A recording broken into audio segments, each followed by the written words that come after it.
ನಮಸ್ತೆ ಫ್ರೆಂಡ್ಸ್, ಇವತ್ತು ನಾನು ಪತ್ರೊಡೆ ಮಾಡೋಕ್ಕೆ ತೋರಿಸ್ತಾ ಇದ್ದೀನಿ. ಪತ್ರೊಡೆ ಮರದ ಕೇಸುವಿನ ಎಲೆದು. ಇದು ಮರದ ಕೇಸುವಿನ ಎಲೆ. ನಾನು ನಿನ್ನೆ ವಿಡಿಯೋದಲ್ಲಿ ತೋರಿಸಿದ್ದೆ. ನನ್ನ ತಮ್ಮ ಊರಿಂದ ತಂದಿದ್ದ ಮರದ ಕೇಸುವಿನ ಎಲೆ. ತುಂಬ ಇಲ್ಲ, ಸ್ವಲ್ಪನೇ ಇದೆ. ಇದು ಅಪರೂಪಕ್ಕೆ ಸಿಗುತ್ತೆ. ಅದು ಒಂದು ವರ್ಷಕ್ಕೊಂದ್ಸತಿ ತಿನ್ನಬೇಕು ಅಂತ ಹೇಳೋ ಕಾರಣದಿಂದ ತಿನ್ನೋಕ್ಕೋಸ್ಕರ ತಂದಿದ್ದಾರೆ. ಈಗ ಮಾಡ್ತಾಯಿದ್ದೀನಿ. ಇದು ಮರದ ಕೇಸು. ಈಗ ಇದನ್ನು ಚೆಂದಾಗಿ ತೊಳೆದ್ಬಿಟ್ಟು ನಾನು ಇಡ್ತೀನಿ. ಇದಕ್ಕಿಂತ ಮೊದಲು ತೋರಿಸ್ತಾ ಇದ್ದೀನಿ. ಅದಕ್ಕೆ ಬೇಕಾಗಿದ್ದ ಸಾಮಾನುಗಳು ಇದು ಅಕ್ಕಿ, ರೇಷನ್ ಅಕ್ಕಿನೇ ಸಾಕು. 1 ಗ್ಲಾಸ್ ಅಕ್ಕಿ ಹಾಕಿದ್ದೀನಿ. ಇದು ಪತ್ರೊಡೆಗೆ ಬೇಕಾಗಿದ್ದ ಅಕ್ಕಿ. ಇದು ಉದ್ದಿನಬೇಳೆ. ಇದು ಹುರಿದು ಪುಡಿ ಮಾಡ್ಕೋಬೇಕು. ಇದು ಚೆನ್ನಾಗಿ ಸ್ವಲ್ಪ ಬ್ರೌನ್ ಆಗೋ ತನಕ ಹುರ್ಕೊಂಡ್ಬಿಟ್ಟು ಎಣ್ಣೆ ಹಾಕದೆ ಹುರಿಬೇಕು, ರೋಸ್ಟ್ ಮಾಡಬೇಕು. ಆಮೇಲೆ ಪುಡಿ ಮಾಡ್ಕೋಬೇಕು ತರಿಯಾಗಿ. ಆಮೇಲೆ ಉಪ್ಪು, ಆಮೇಲೆ 1/4 ಸ್ಪೂನು ಅರಿಶಿನ ಪುಡಿ, ಸ್ವಲ್ಪ ಹುಣಸೆಹಣ್ಣು, ಹಿಂಗು, ಎಲ್ಚಿ ಹಿಂಗಿನ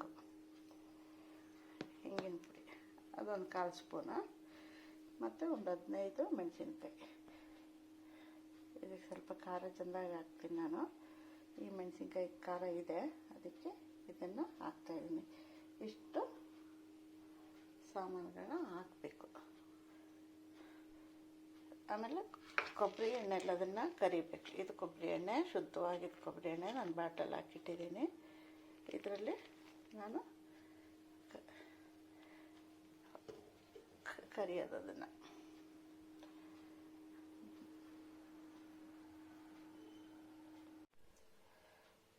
ನೋಡಿ, ಇದರಲ್ಲಿ ಅಕ್ಕಿ, ಮೆಣಸಿನ್ಕಾಯಿ, ಉಪ್ಪು, ಹಿಂಗು, ಹುಣಸೆಹಣ್ಣು, ಸ್ವಲ್ಪ ಅರಿಶಿನ ಪುಡಿ, ಇದನ್ನು ಮಿಕ್ಸಿಲಿ ಹಾಕಿಟ್ಟಿದ್ದೀನಿ. ಹಾಕಿದ್ದೀನಿ. ಇಲ್ಲಿ ಉದ್ದಿನಬೇಳೆ ಹುರಿದು ಇಟ್ಕೊಂಡಿದ್ದೀನಿ. ಈಗ ಇದನ್ನು ಪೇಸ್ಟ್ ಮಾಡ್ತೀನಿ. ಇದನ್ನು ಪುಡಿ ಮಾಡ್ತೀನಿ ಇಲ್ಲಿ ಎಲೆಗೆ. ಆಮೇಲೆ ಚೆಂದಾಗಿ ಸವರೋದು ತೋರಿಸ್ತೀನಿ. ನೋಡಿ, ಮಾಡಿದ್ದೀನಿ. ಎಷ್ಟು ಉದ್ದಿನಬೇಳೆ ಪುಡಿ ಮಾಡಿಟ್ಕೊಂಡಿದ್ದೀನಿ. ಈಗ ಎಲೆಗೆ ಹಚ್ಚೋದನ್ನು ತೋರಿಸ್ತೀನಿ. ಉದ್ದಿನ ಪುಡಿ ಹಾಕಿದ್ದೀನಿ. ಅಷ್ಟೇ ಉದ್ದಿನ ಪುಡಿ ಹಾಕಿದ್ದೀನಿ. ಇದನ್ನು ಮಿಕ್ಕಿದ್ದನ್ನು ನಾನು ಫ್ರೈ ಮಾಡೋಕ್ಕೆ ಇಟ್ಕೊತೀನಿ.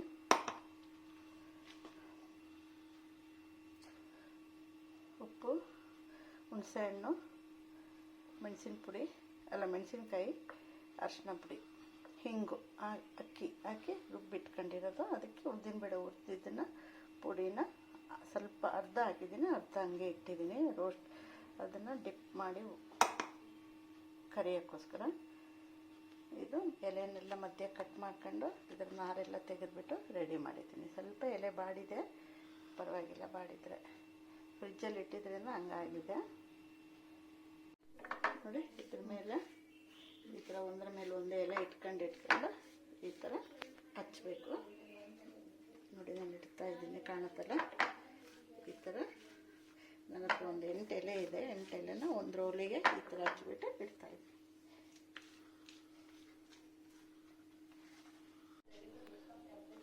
ನೋಡಿ, ಒಂದರ ಮೇಲೆ ಒಂದು ಎಲ್ಲ ಇಟ್ಟುಬಿಟ್ಟು ನಾನು ಈ ಥರ ಹಚ್ಚಿದ್ದೀನಿ. ಈ ಥರ ಈ ಸೈಡಿಗೂ ಈ ಥರ ಫೋಲ್ಡ್ ಮಾಡಿಬಿಟ್ಟಿದ್ದೀನಿ. ಎಲೆನ ಹೆಂಗೆ ಫೋಲ್ಡ್ ಮಾಡಿಬಿಟ್ಟು ಇಲ್ಲೂ ಹಚ್ಚಿದ್ದೀನಿ. ಈಗ ಇಲ್ಲೂ ಫೋಲ್ಡ್ ಮಾಡಿದ್ದೀನಿ. ಈಗ ಮಿಕ್ಕಿರೋ ಹಿಟ್ಟನ್ನು ಈ ಸೈಡಿಗೂ ಹಚ್ಚಿದ್ದೀನಿ. ಮತ್ತು ನಾನು ಈ ಥರ ಬೆಡ್ಡೆಲ್ಲ ನಾವು ಮಡಿಸ್ತೀವಲ್ಲ, ಆ ಥರ ರೋಲ್ ಮಾಡ್ತೀನಿ. ಇದು ಕೊಂಕಣಿಯವ್ರ ಫುಡ್ಡು. ಆದರೆ ನನಗೆ ಕೊಂಕಣಿದ್ದು ತುಂಬ ಟಚ್ ಇದೆ. ನಾನು ಚಿಕ್ಕದ್ರಿಂದ ಅವ್ರಗಳ ಮನೆಯಲ್ಲೇ ಬೆಳೆದಿದ್ದ ಕಾರಣ ನಾನು ಅವ್ರದ್ದು ಅಡುಗೆನೇ ಸ್ವಲ್ಪ ಜಾಸ್ತಿ ಮಾಡ್ತೀನಿ ಅಂತ ಅನಿಸುತ್ತೆ. ನೋಡ್ತಾ ಇದೆ ಎಲ್ಲರೂ. ನನಗೆ ಕೊಂಕಣಿ ಭಾಷೆನೂ ತುಂಬ ಇಷ್ಟ, ಮತ್ತು ಕೊಂಕಣಿಗಳ ಅಡುಗೆನೂ ತುಂಬ ಇಷ್ಟ. ನನಗಿರೋದೆಲ್ಲ ಫ್ರೆಂಡ್ಸ್ಗಳು ಕೊಂಕಣಿಗಳೇ ಆಗಿದ್ದರಿಂದ ನಾನು ಸ್ವಲ್ಪ ಕೊಂಕಣಿ ಅಡುಗೆನೇ ಮಾಡೋದು ಜಾಸ್ತಿ. ಇದು ಕೊಂಕಣಿಯವ್ರ ಫುಡ್ಡು, ಮಂಗಳೂರು ಕೊಂಕಣಿಯವ್ರದ್ದು. GSB ಅಂತಾರೆ ಅವ್ರ ಫುಡ್ ಇದು. ಅವ್ರದ್ದು ಫುಡ್ ಎಲ್ಲ ನನಗೆ ತುಂಬ ಇಷ್ಟ ಆಗಿದ್ದರಿಂದ ನಾನು ಮಾಡ್ತಾಯಿದ್ದೀನಿ. ನೋಡಿ, ಈ ಸೈಡಿಗೂ ನಾನು ಈ ಮಸಾಲೆ ಹಚ್ಬಿಟ್ಟು ನಾನೀಗ ಮಡಿಸಿ ನಾನು ನಿಮಗೆ ತೋರಿಸ್ತೀನಿ. ಯಾಕೆಂದರೆ ನಾನು ಒಂದೇ ಕೈಯಲ್ಲಿ ಇರೋದ್ರಿಂದ ನನಗೆಲ್ಲದೂ ತೋರ್ಸೋಕ್ಕಾಗಲ್ಲ. ಈ ಥರ ತೋರಿಸ್ಬಿಟ್ಟು ಈಗ ಇದು ಮಾಡ್ತೀನಿ. ನೋಡಿ, ಈಗ ಒಂದು ರೋಲ್ ಆಯಿತು. ನೋಡಿದ್ರೆ ಒಂದು ರೋಲ್ನ ನಾನು ಹಚ್ಬಿಟ್ಟು ಎಲ್ಲ ಎಲೆನೂ ಒಂದರೊಳಗಡೆ ಒಂದ್ರ ಮೇಲೆ ಒಂದು ಇಟ್ಟು ಒಂದ್ರ ಮೇಲೆ ಒಂದಿಟ್ಟು ಹೋಲ್ ಮಾಡಿ ಈ ಥರ ಮಾಡಿದ್ದೀನಿ. ಇಲ್ಲಿ ಕೊಬ್ಬರಿ ಎಣ್ಣೆ ಕಾಯಕ್ಕಿಟ್ಟಿದ್ದೀನಿ. ಅದರಲ್ಲೀಗ ಫ್ರೈ ಮಾಡ್ತೀನಿ. ಇದು ಉದ್ದಿನಬೇಳೆ ಪುಡಿ.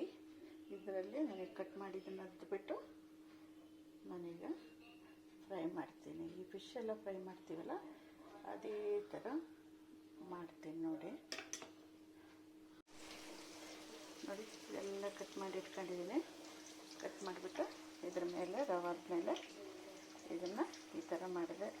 ರವೆ ಅಲ್ಲ, ಉದ್ದಿನಬೇಳೆ ಫ್ರೈ ಮಾಡಿದ್ದು. ರವೆ ಥರ ಕಾಣ್ತಾ ಇದೆ, ನಾನು ರವೆ ಅಂದೆ. ಇದು ಉದ್ದಿನಬೇಳೆದು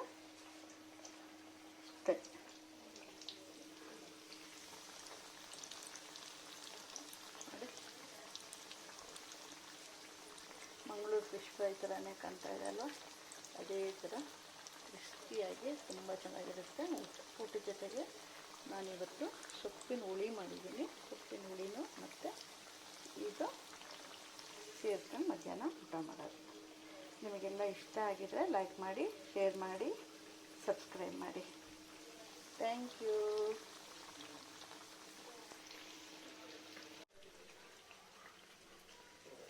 ನೋಡಿ, ಒಂದು ರೋಲಿಂದ 10 ಪೀಸ್ ಆಯಿತು. 8 ಪೀಸ್ ನಾನು ಫ್ರೈ ಮಾಡಿದೆ. ಈಗ ಇನ್ನೊಂದು 5 ಪೀಸ್. ಇದು ತುಂಬ ಚೆನ್ನಾಗಿರುತ್ತೆ, ತುಂಬ ಇಷ್ಟ ಆಗುತ್ತೆ. ಆದರೆ ನಮ್ಮ ಮನೇಲಿ 5 ಜನ ಇರೋದ್ರಿಂದ ಎಲ್ರಿಗೂ ಒಂದು 2 ಪೀಸ್ ತಿನ್ಬೋದು ಆಸೆಗೆ ಅಷ್ಟೆ. ನೋಡಿದ್ರಲ್ಲ ಗೆಳೆಯರೆ, ಚೆನ್ನಾಗಿದೆಯಲ್ವ?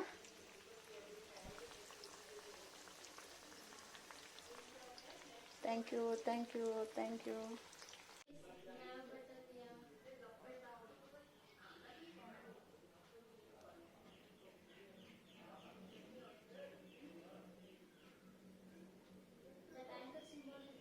ಸೂಪರಾಗಿ ಬಂದಿದೆ. ಎಲ್ಲರೂ ಮಾಡಿ ಟೇಸ್ಟ್ ನೋಡಿ ಕಮೆಂಟ್ ಮಾಡಿ.